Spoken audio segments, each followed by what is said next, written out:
The blood on Beatrice Bradford's lip tasted like copper and shame as she clutched the leather-bound book to her chest.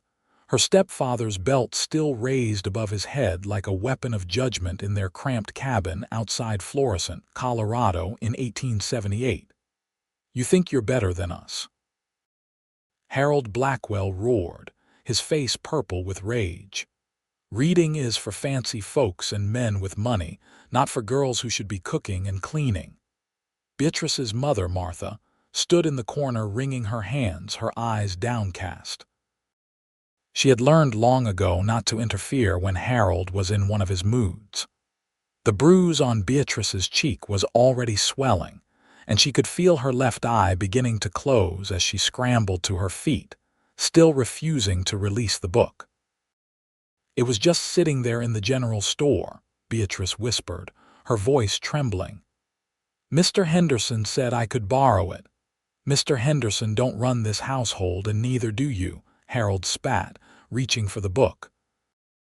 Beatrice dodged, her 19 years of living under his roof having taught her when to duck and when to run.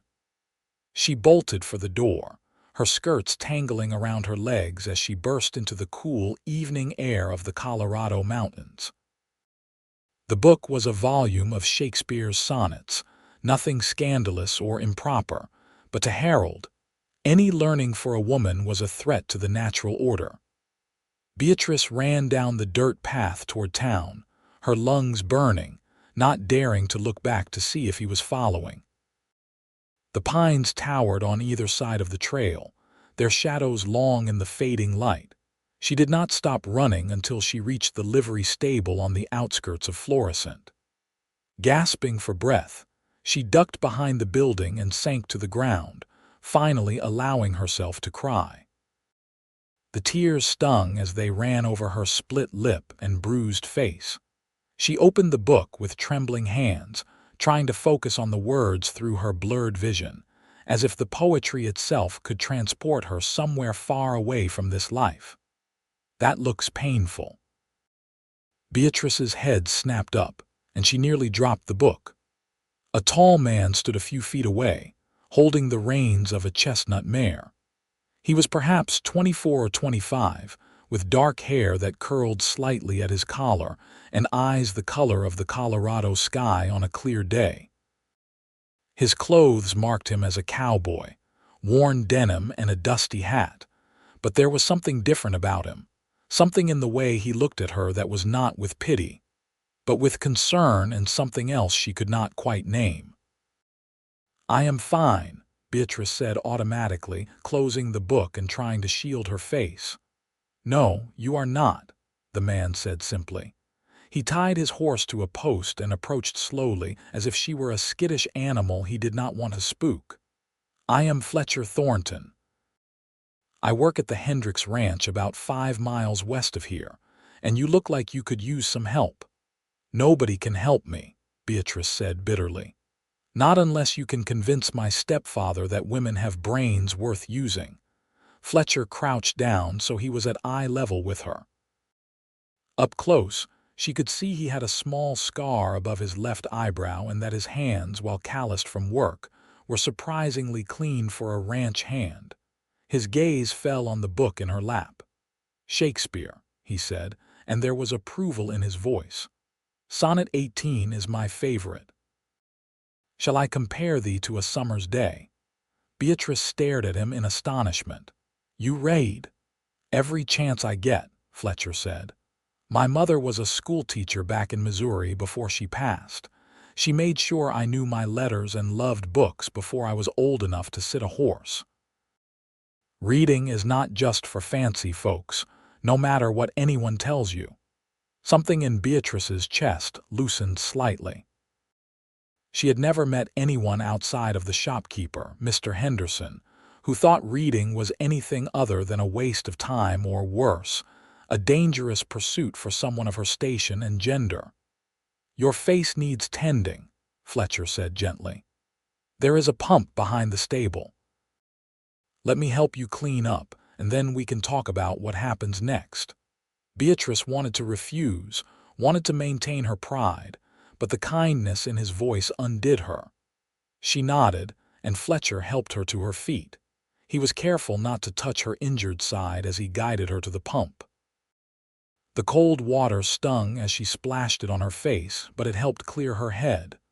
"Who did this to you?" Fletcher asked, though his tone suggested he already knew. "My stepfather. He caught me raiding." Beatrice dabbed at her face with the handkerchief Fletcher offered.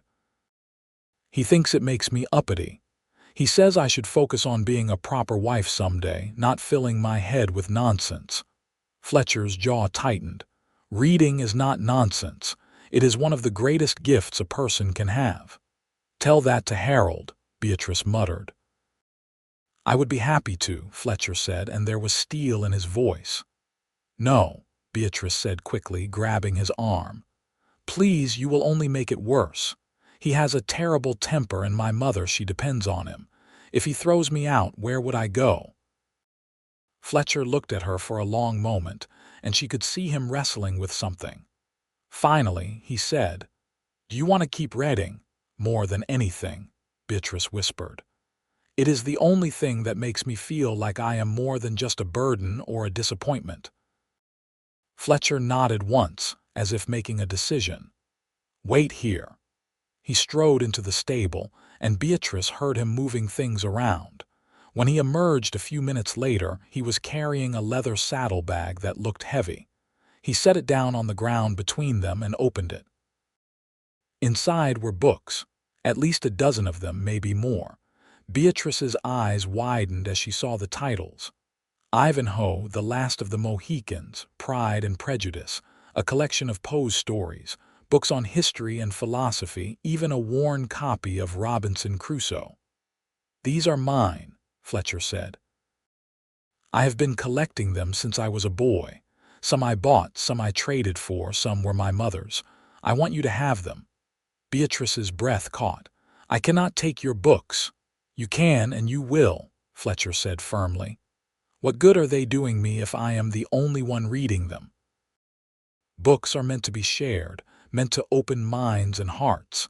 If your stepfather will not let you learn, then I will help you do it anyway." "But where will I keep them?" "If he finds them, there is an old line shack on the eastern edge of the Hendricks property," Fletcher said. "Nobody uses it anymore. It is not much, just 4 walls and a roof, but it is dry and hidden. You could hide the books there. Come when you can, read as much as you want. I will not tell anyone." Beatrice looked from the books to Fletcher's face. No one had ever shown her such kindness, such faith in her worth. Tears pricked at her eyes again, but this time they were not from pain. "Why would you do this for me?" she asked. "You do not even know me." Fletcher smiled, and it transformed his whole face. "I know enough.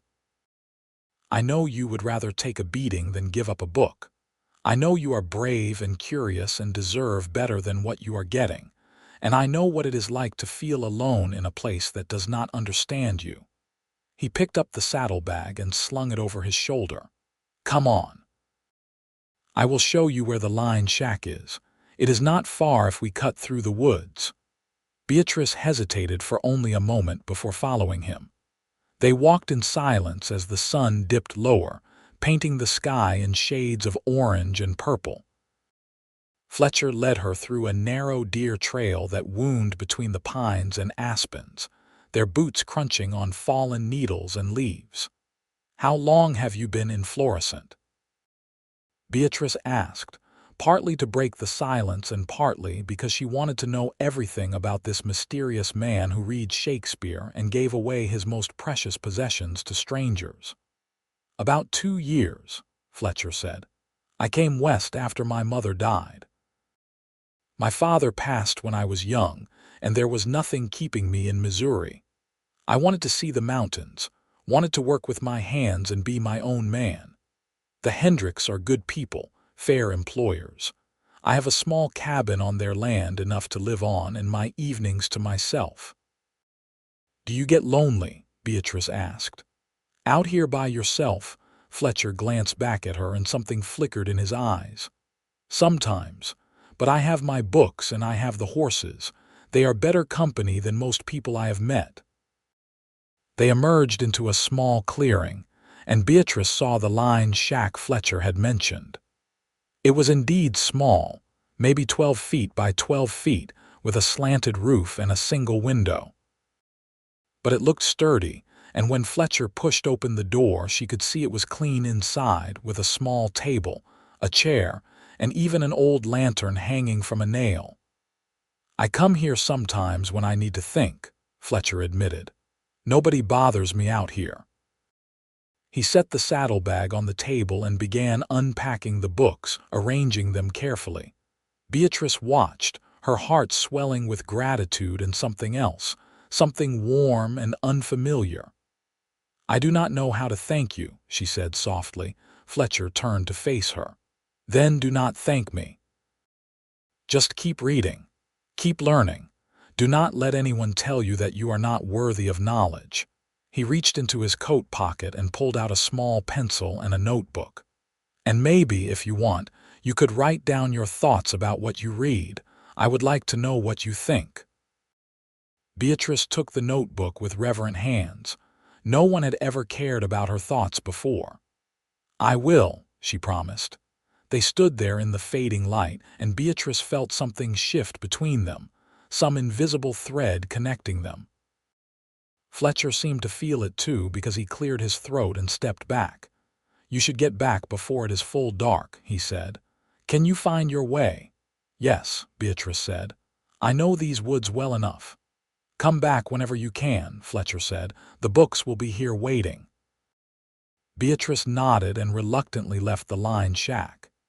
As she made her way back toward town, she touched her bruised face and realized that, for the first time in years, she felt something other than despair.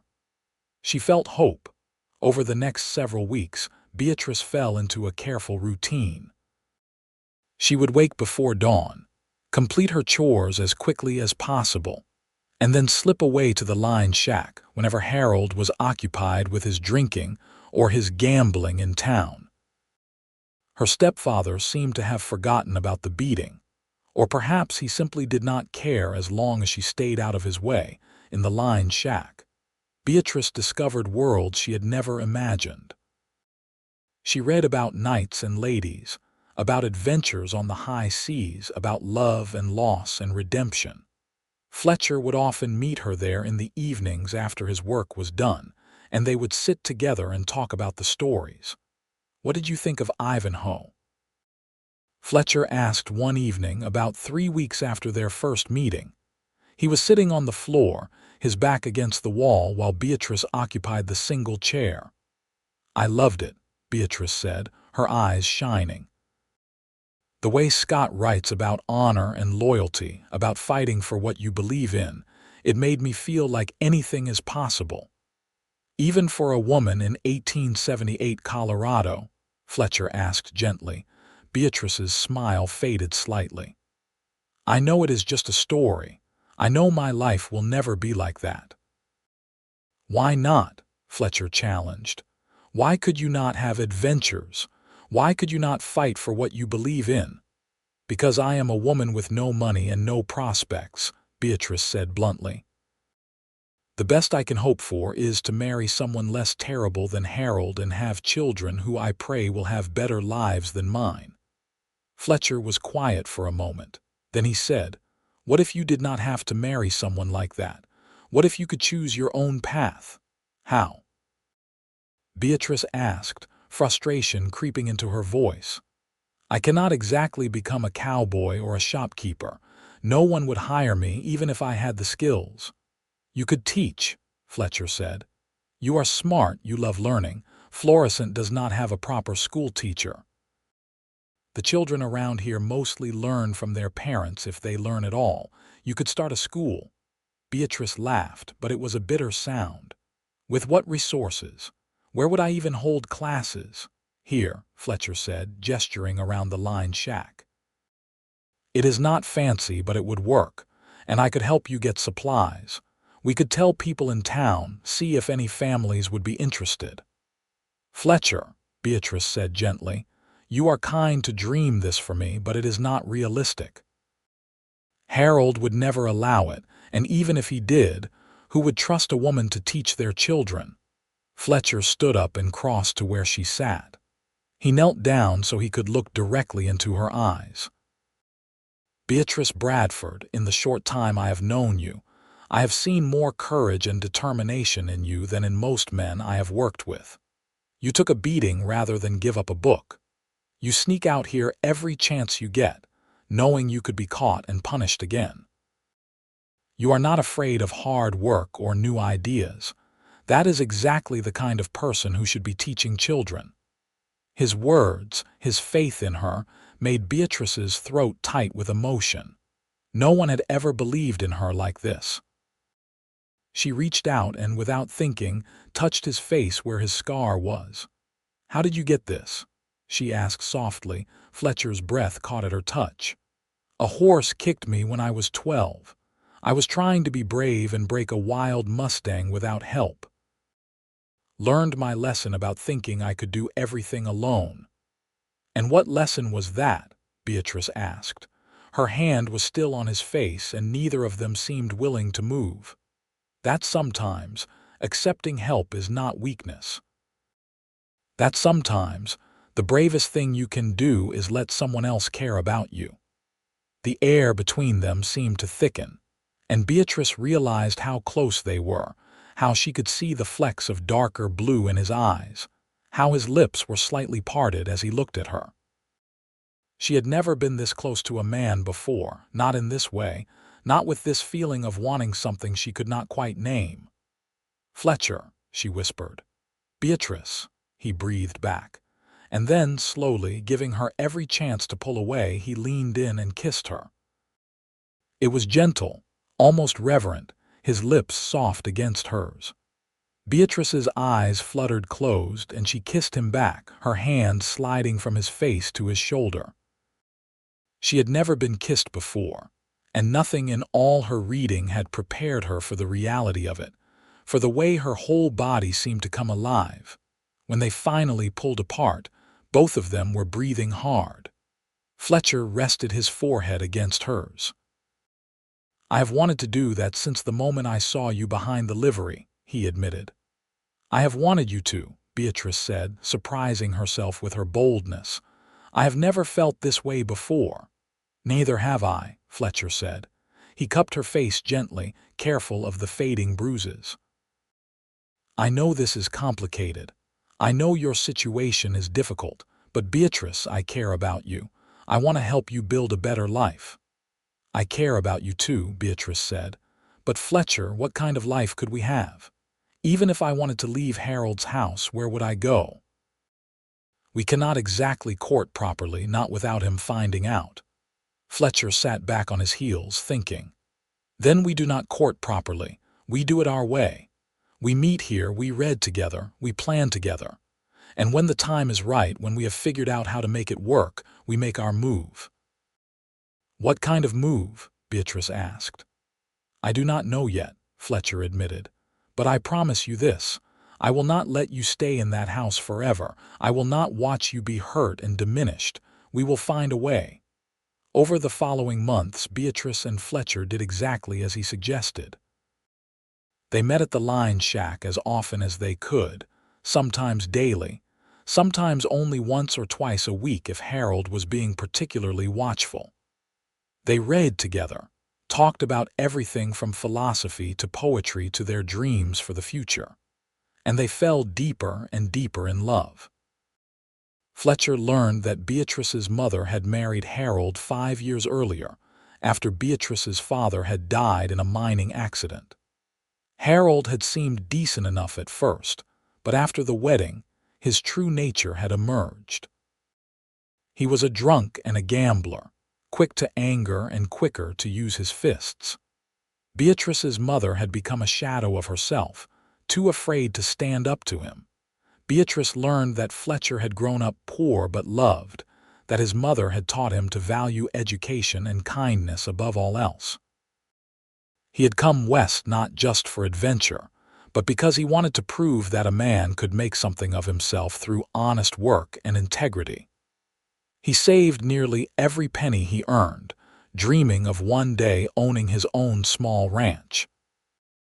"I want land," he told her one evening in early September as they sat together watching the sunset through the lined shack window. His arm was around her shoulders, and she was leaning against him, feeling safe and content in a way she never did at home. Not a huge spread, but enough for a few horses, maybe some cattle. A place where I could build a real house, raise a family. "That sounds wonderful," Beatrice said wistfully. Fletcher tilted her chin up so she was looking at him. "I want to do it with you, Beatrice. I want to marry you, build that life with you. I know it is too soon to ask properly, and I know we have obstacles to overcome, but I need you to know that is what I am working toward. That is what I want." Beatrice's eyes filled with tears. "I want that too, more than anything." They kissed then, long and deep, and Beatrice felt like she was finally truly alive. But reality intruded when she pulled back and said, "Harold will never let me go willingly, and I cannot abandon my mother." "Then we bring her with us," Fletcher said simply. "When the time comes, when I have enough saved, we will figure it out. All three of you will be free of him." It was a beautiful dream, and Beatrice let herself believe in it, but fate, as it so often does, had other plans. In late October, Harold discovered the notebook Fletcher had given Beatrice. She had made the mistake of leaving it hidden under her mattress, and he had been searching her room for money he suspected she was hoarding. When he opened it and saw pages filled with her thoughts on books, her reflections on stories and characters, his rage knew no bounds. Beatrice was in the kitchen preparing dinner when he stormed in, the notebook in his hand. "What is this?" he roared. Beatrice's blood turned to ice. "It is nothing, just some writing." "Some writing?" Harold's face was mottled red. "You are still reading after I told you to stop. Where are you getting these books? Who is helping you?" "No one," Beatrice lied desperately. "I just remember stories I heard and I write them down." "Liar." Harold backhanded her and she crashed into the kitchen table. "You think I am stupid? Someone is giving you books, teaching you." "Who is it?" "Nobody," Beatrice insisted, tasting blood. "Please, Harold, it is just me." But Harold was beyond reason. He grabbed her by the hair and dragged her toward the door. "You want to act like a whore sneaking around? Then I will treat you like one. I am taking you to the sheriff, let him deal with you." Beatrice's mother appeared in the doorway, her face white. "Harold, please, she is just a girl."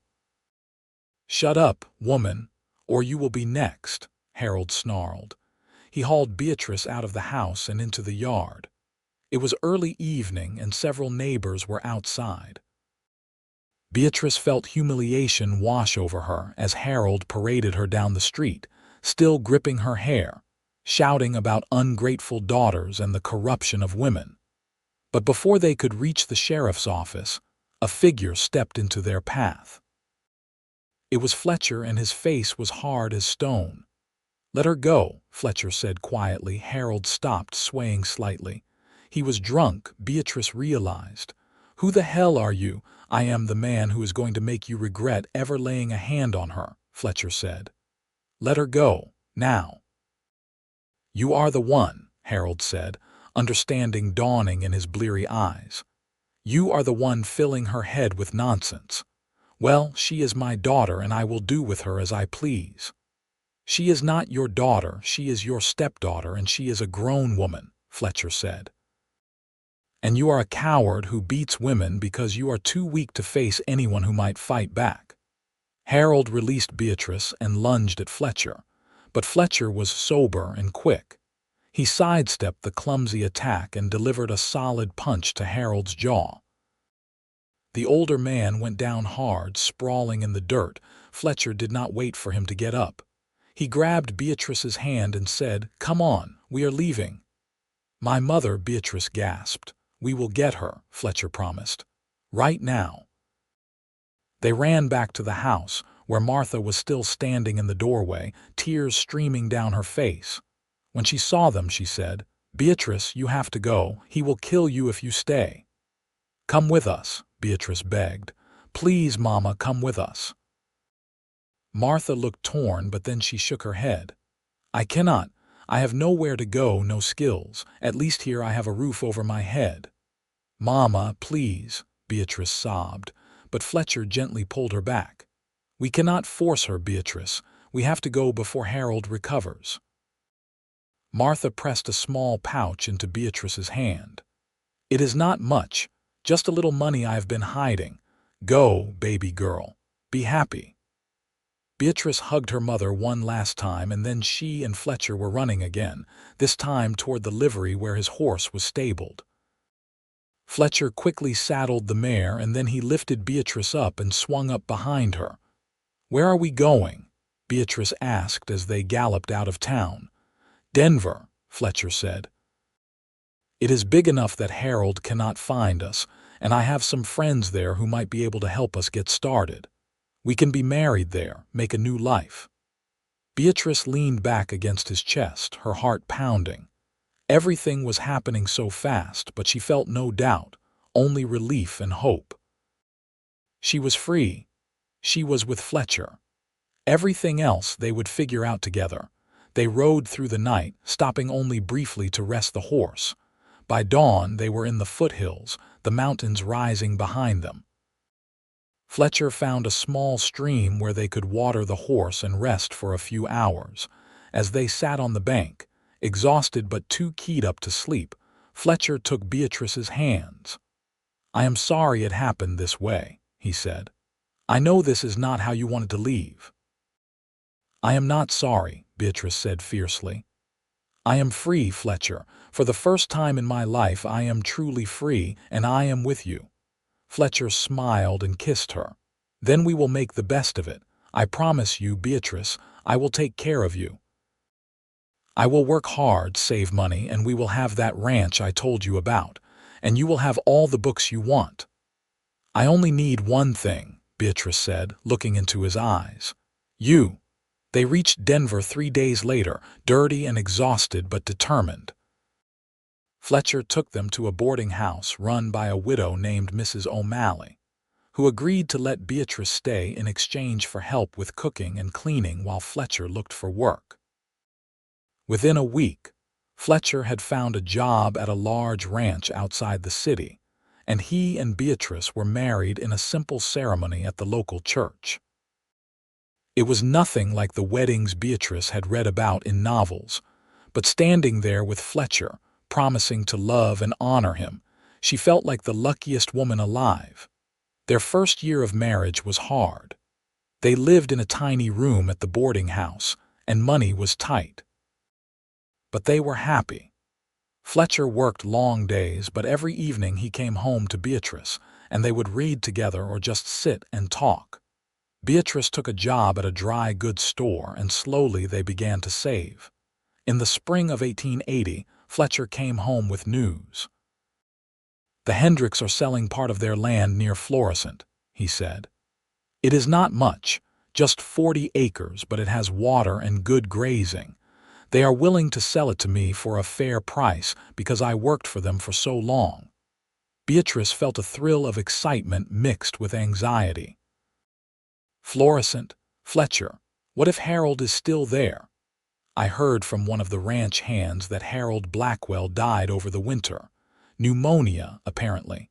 Your mother has moved in with her sister in Colorado Springs. Beatrice felt a complicated mix of emotions at the news of Harold's death. She could not mourn him, but she felt relief for her mother. Is Mama safe? According to what I heard, yes. Her sister is a good woman, widowed but with a small income. Your mother is doing well. Beatrice nodded slowly. Then let us do it. Let us buy that land and go home. Fletcher grinned and swept her into his arms. We are going to have our ranch, Beatrice.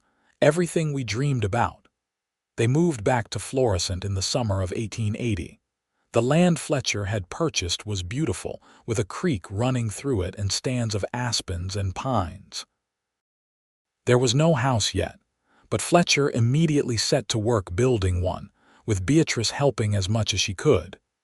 The people of Florissant remembered the scandal of Beatrice running off with Fletcher, but time and Harold's death had softened opinions. When they learned that Fletcher and Beatrice were married and building a life together, most of the community welcomed them back. Beatrice even reconciled with her mother, who traveled from Colorado Springs to visit and wept with joy to see her daughter so happy. By the fall, they had a small but sturdy house, a barn, and several horses. Fletcher was slowly building a reputation as a skilled horse breeder, and Beatrice had started offering reading lessons to children in the area, just as Fletcher had once suggested. The lined shack where they had first fallen in love became her schoolroom, and she taught with a passion and dedication that impressed everyone. In the winter of 1881, Beatrice discovered she was pregnant. She told Fletcher one evening as they sat by the fire in their new home, her hand on his. "We are going to have a baby," she said softly. Fletcher's face transformed with joy. He pulled her close and kissed her deeply. "A baby. Beatrice, we are going to be parents. Are you happy?" she asked, though she could see the answer in his eyes. "I am more than happy." "I am blessed," Fletcher said. He placed his hand over hers on her stomach. "This child is going to have everything we did not: love, security, education. Everything." Their son was born in August of 1882, a healthy, squalling baby with Fletcher's blue eyes and Beatrice's dark hair. They named him Thomas, after Fletcher's father. Watching Fletcher hold their son for the first time, his face full of wonder and tenderness, Beatrice felt her heart might burst with love. This man who had given her books and told her to keep reading, who had believed in her when no one else did, was now the father of her child. They had built a life together from nothing but faith and determination. Over the next few years, their ranch grew. Fletcher's horses became known throughout the region for their quality, and Beatrice's school expanded to include nearly 20 children from the surrounding area. They were not wealthy, but they were comfortable and, more importantly, they were happy. In 1885, Beatrice gave birth to their second child, a daughter they named Grace. She had Fletcher's smile and Beatrice's love of learning, and from the time she could sit up, she was surrounded by books. One evening, when Thomas was 7 and Grace was 3, Beatrice found Fletcher in what they now called the library, a small room off the main house where they kept all their books. The collection had grown over the years, and now the shelves were overflowing. "You remember the night we met?" Beatrice asked, coming to stand beside him. Fletcher smiled and put his arm around her waist. "How could I forget? You were behind the livery, battered and bloody, clutching a book of Shakespeare like it was a lifeline." "It was a lifeline," Beatrice said. "And then you gave me your books and told me to keep reading. You changed my entire life, Fletcher." "No," Fletcher said, turning to face her fully. "You changed your life. I just gave you some tools. You are the one who had the courage to use them, to fight for what you wanted, to build this life with me." Beatrice reached up and touched his face, just as she had that night in the lined shack. "We built it together." Fletcher kissed her, and even after years of marriage, the touch of his lips still made her heart race. "I love you, Beatrice Thornton. I loved you then, and I love you now, and I will love you until my last breath." "And I love you," Beatrice said, "my cowboy who reads Shakespeare." They stood there in their library, surrounded by the books that had brought them together, and Beatrice thought about the girl she had been, desperate and hopeless, and the woman she had become.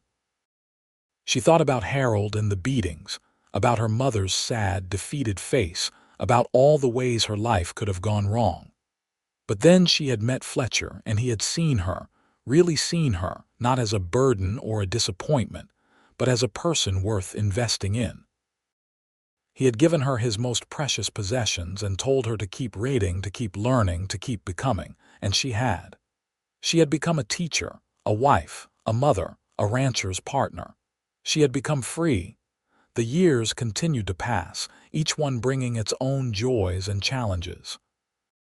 In 1888, Their third child was born, another son they named James. The ranch continued to prosper, and Beatrice's school became an official institution, with the community building a proper schoolhouse near the center of town. Thomas grew into a serious, thoughtful boy who loved working with his father and the horses. Grace was bright and curious, always asking questions and reading everything she could get her hands on. James was still a baby, but already he showed signs of his father's easy temperament and his mother's determination. Beatrice's mother, Martha, moved back to Florissant in 1890, taking up residence in a small cottage on Fletcher and Beatrice's land. She helped with the children and the household, and in the evenings, Beatrice taught her to read. It was slow going, Martha's fingers clumsy with the pencil and her mind not used to forming letters, but she persisted. "I should have done this years ago," Martha said one night, tears in her eyes as she successfully wrote her own name for the first time. "I should have protected you, should have let you learn." "You did the best you could, Mama," Beatrice said gently. "You were afraid, and that is understandable. But look at us now. We are all safe, all learning, all growing. That is what matters." One day in the summer of 1892, Fletcher came home from town with an interesting piece of news. "The territorial government is considering funding public schools throughout Colorado," he said. "They are looking for experienced teachers to help train others. Your name came up, Beatrice."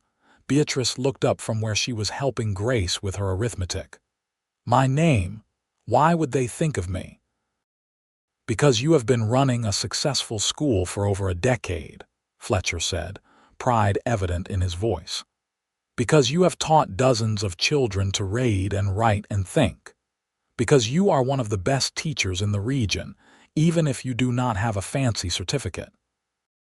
Beatrice felt a flutter of excitement but also uncertainty. "What would that mean? Would I have to travel?" "Sometimes," Fletcher said. "But it would also mean a salary, recognition. It would mean other women and girls would see what you have accomplished and know that they can do it too." Beatrice thought about the girl she had been, beaten for the crime of wanting to learn. She thought about all the other girls out there, living under the thumbs of men like Harold, told that their minds were not worth cultivating. "I will do it," she said. "If they want me, I will do it." Over the next few years, Beatrice divided her time between teaching at her own school and traveling to other communities to help establish new schools and train teachers. It was exhausting work, and she missed her family terribly when she was away, but it was also deeply fulfilling. Fletcher supported her completely, taking on more of the household duties when she was gone and making sure the children knew how proud they should be of their mother. Thomas, now a teenager, became his father's right hand on the ranch. Grace announced her intention to become a teacher like her mother, and even young James showed an early love of books. In 1895, Colorado granted women the right to vote, and Beatrice was one of the first women in Florissant to cast a ballot. She stood in line at the polling place, holding Fletcher's hand, and thought about how far she had come. 15 years earlier, she had been a young woman with no rights and no future. Now she was a voter, a teacher, a respected member of her community. "I am so proud of you," Fletcher whispered as she prepared to enter the booth. "So proud of everything you have become." "I could not have done any of it without you," Beatrice said. "You believed in me first." By the turn of the century, the Thornton Ranch was well established, and Beatrice's schools were thriving. Thomas had married a sweet girl from a neighboring ranch, and they were expecting their first child, which would make Fletcher and Beatrice grandparents. Grace had gone to Denver to attend the state's new teacher training college, and James, at 12, was already talking about becoming a lawyer. One evening in the spring of 1900, as they sat on the porch of their home watching the sun set over the mountains, Fletcher took Beatrice's hand. "Do you ever regret it?" he asked. "Running away with me that night. Everything you have had to fight for." Beatrice looked at him, at the man who had given her everything by believing she was worthy of something more. His hair was graying now, and there were lines around his eyes, but he was still the most handsome man she had ever seen. More importantly, he was still the kindest, the most generous, the most loving. "Never," she said firmly. "Not for a single moment. You gave me my life, Fletcher. You gave me freedom and love and a future. How could I ever regret that?" "I just gave you some books," Fletcher said with a smile. "No," Beatrice said, echoing what he had told her so many years ago. "You gave me faith in myself. You gave me a reason to fight. And you have stood beside me every step of the way." Fletcher raised her hand to his lips and kissed it. "And I always will. For as long as I breathe, Beatrice, I am yours." They sat together as the stars came out, the sounds of their ranch settling for the night around them. Inside, Martha was helping James with his lessons. In town, children Beatrice had taught were reading to their own children. Across Colorado, schools that Beatrice had helped establish were opening minds and changing lives. It had all started with a beating and a book, with a desperate girl and a kind cowboy. It had started with 3 simple words: keep reading, and Beatrice had. She had kept reading, kept learning, kept growing.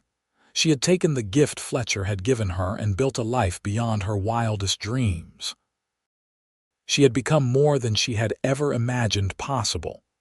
Their grandson, Fletcher James Thornton, was born in June of that year, a healthy baby with strong lungs and his grandfather's blue eyes. When Fletcher held him for the first time, Beatrice saw tears in her husband's eyes. "Another generation," Fletcher said softly.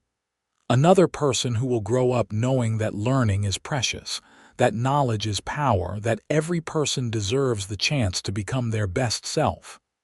"Because of you," Beatrice said. "Because you were willing to give away your most precious possessions to help a stranger. Because you were willing to fight for what you knew you deserved," Fletcher countered. "I just opened a door, Beatrice. You are the one who walked through it." The years continued their steady march. Thomas and his wife had 3 more children, and Grace returned from Denver with her teaching certificate and opened her own school in a town to the south. James went off to study law, just as he had always planned, and wrote letters home filled with his experiences and ideas. Martha lived to see all of her great-grandchildren, and when she passed peacefully in her sleep in 1905, she was buried with the first book she had ever learned to read from, a gift from Beatrice. Fletcher and Beatrice continued to run their ranch, though they hired help for the heavier work as they got older. They still spent their evenings reading together, still argued good-naturedly about books and ideas, still looked at each other with the same love and admiration they had felt from the beginning. In 1910, on their 30th wedding anniversary, Fletcher surprised Beatrice with a trip back to the old line shack where they had first kissed. It was weathered now, and no longer used for anything, but it still stood. "This is where it all began," Fletcher said as they stood in the clearing.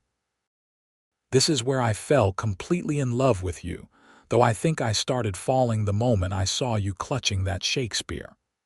This is where you taught me that someone could love me for my mind as much as anything else," Beatrice said. "This is where you showed me what I was worth." Fletcher took her hands. "You have always been worth everything, Beatrice. I am just glad I was smart enough to see it." They walked into the line shack, and Beatrice was amazed to see that Fletcher had prepared for this visit. There were fresh candles, a blanket, and on the table, a new book. "I thought we could start a new tradition," Fletcher said. "Every anniversary, we come here and read together, just like we used to." Beatrice picked up the book. It was a collection of love poetry, and when she opened it, she saw that Fletcher had written an inscription. "To my Beatrice, who turned a simple gift of books into a lifetime of love and learning. You are my greatest adventure. Forever yours, Fletcher. Beatrice could not stop the tears that came. Fletcher Thornton, you are the most romantic man alive. I learned from the best, Fletcher said, pulling her close. All those novels you made me read taught me a thing or two about grand gestures. They sat together in that lined shack as the afternoon faded, reading poetry to each other and remembering all the moments that had led them here. The fear and the hope of that first meeting, the stolen hours of reading and falling in love, the desperate flight from Florissant and the hard years of building their life in Denver, the joy of returning home and creating something beautiful. Would you do it all again? Beatrice asked. If you could go back, knowing everything that would happen, would you still give me those books? In a heartbeat, Fletcher said without hesitation. Loving you, building this life with you, it has been the greatest privilege of my existence. I would do it all again, and I would do it the same way. Beatrice kissed him, long and sweet, and thought about all the ways love could save a person. She had been so broken that night behind the livery, so certain that her life would never amount to anything. But Fletcher had seen something in her worth nurturing, and he had given her the tools to save herself. Together, they had created not just a family, but a legacy. Their children were educated and kind, passionate about learning and about helping others. Their grandchildren were growing up in a world where women could vote, where education was becoming more accessible, where the idea that a girl should not learn to read was becoming increasingly absurd. It was not perfect, not yet. There was still inequality, still injustice, but it was better than it had been, and their family had played a small part in making it so. As they grew older, Fletcher and Beatrice became beloved figures in Florissant and the surrounding communities. People would stop them on the street to tell them about a child who had learned to read in Beatrice's school, or a horse they had bought from Fletcher's ranch that had served them well for years. In 1915, the town held a celebration in honor of Beatrice's 65 years of life and her decades of service to education. Fletcher stood beside her as the mayor gave a speech about all she had accomplished, about the hundreds of children she had taught, about the schools she had helped establish across Colorado. Mrs. Thornton represents the very best of what we can be, the mayor said. She overcame tremendous obstacles to pursue her own education, and then she dedicated her life to ensuring that others would never face those same obstacles. She is a pioneer, a teacher, and an inspiration. After the speeches, as people came up to congratulate her and share their own stories of how Beatrice had impacted their lives, Fletcher stood back and watched with pride. This was his wife, this remarkable woman who had taken a handful of books and turned them into a movement. You did this, he told her later that evening when they were finally alone. You changed the world, Beatrice. We did this, Beatrice corrected. You and me together, always together. Their final years were peaceful. They spent their days on the ranch surrounded by family. Thomas took over the day-to-day operations, and Grace moved back to Florissant to be closer to her parents. James, now a successful lawyer in Denver, visited as often as he could with his wife and children. Fletcher's health began to decline in 1920, his heart not as strong as it once was. The doctor told him to take it easy to rest, but Fletcher was restless. He still wanted to work with the horses, still wanted to be useful. One evening in late summer, as they sat on the porch, Fletcher said, "I want you to know something, Beatrice. If I could live my life over, I would not change a single thing. Every moment with you has been a gift." Beatrice felt a cold fear grip her heart. "Fletcher Thornton, you are not saying goodbye to me." "Not yet," Fletcher said with a gentle smile. "But someday, and I want you to know that when that day comes, I will leave this world a happy man. Because I got to love you. Because I got to watch you bloom and grow and become everything I always knew you could be. You are not allowed to leave me, Beatrice said fiercely, gripping his hand. We have more books to read, more grandchildren to meet. You promised me forever. And I have given you forever, Fletcher said. Whatever time we have left is just a bonus. Fletcher passed away peacefully in his sleep 2 months later, Beatrice beside him holding his hand. The funeral was attended by what seemed like half the state, all the people whose lives Fletcher and Beatrice had touched. Beatrice was devastated by the loss, but she also knew she had been blessed. She had had 40 years with the love of her life, 40 years of partnership and passion and purpose. So many people never got even a fraction of that. She continued to live on the ranch, surrounded by her children and grandchildren and great-grandchildren.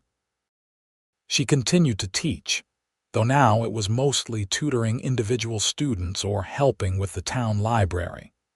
And every evening, she would sit in the library Fletcher had built for her, surrounded by the books they had collected together, and she would read. Sometimes she would read aloud, as if Fletcher were still there listening. Sometimes she would just hold a book and remember. On what would have been their 50th wedding anniversary, Grace found her mother in the library, tears streaming down her face as she held a worn copy of Shakespeare's sonnets. "Mama," Grace said softly, kneeling beside her chair. "This was the book I was reading the night I met your father," Beatrice said. "I was behind the livery stable, beaten and bloody, and all I wanted was to escape into these words. And then he appeared, like something out of a story, and he gave me everything." "He loved you so much," Grace said. "And I loved him," Beatrice said. "But more than that, he believed in me. He saw me when I was at my lowest, and he said, 'Here, take these books. Keep reading, keep learning, keep becoming.' And I did. I became everything he knew I could be." Grace hugged her mother tightly. "You became everything you knew you could be, Mama. Papa just gave you the push you needed." Beatrice lived another 5 years, long enough to see Grace become the head of the Colorado Teachers Association, long enough to see James argue a case before the state Supreme Court, long enough to hold her first great-great-grandchild. When she passed in 1925 at the age of 75, she was buried next to Fletcher, and on her gravestone her children had inscribed, "She never stopped reading." Her legacy lived on in the dozens of schools across Colorado, in the hundreds of students she had taught, in the family she and Fletcher had built together. It lived on in every girl who picked up a book and knew that she was worthy of education, that she was capable of anything. And it lived on in the old line shack on the Thornton Ranch, which Grace had preserved and turned into a small museum dedicated to her parents. Inside were the books Fletcher had given Beatrice that first night, the notebook where Beatrice had written her early thoughts, and a plaque that read, "Here, 2 people fell in love over books and built a legacy of learning. May all who enter remember that education is not a privilege, but a right, and that kindness can change the world." Years later, a young woman visiting the museum from back east would stand in that lined shack and read the story of Beatrice and Fletcher. She would learn about the girl who was beaten for learning to read, about the cowboy who gave her every book he owned and told her to keep reading, about the love that blossomed between them and the life they built together. And she would leave inspired, carrying with her the knowledge that one person's faith in another could change everything.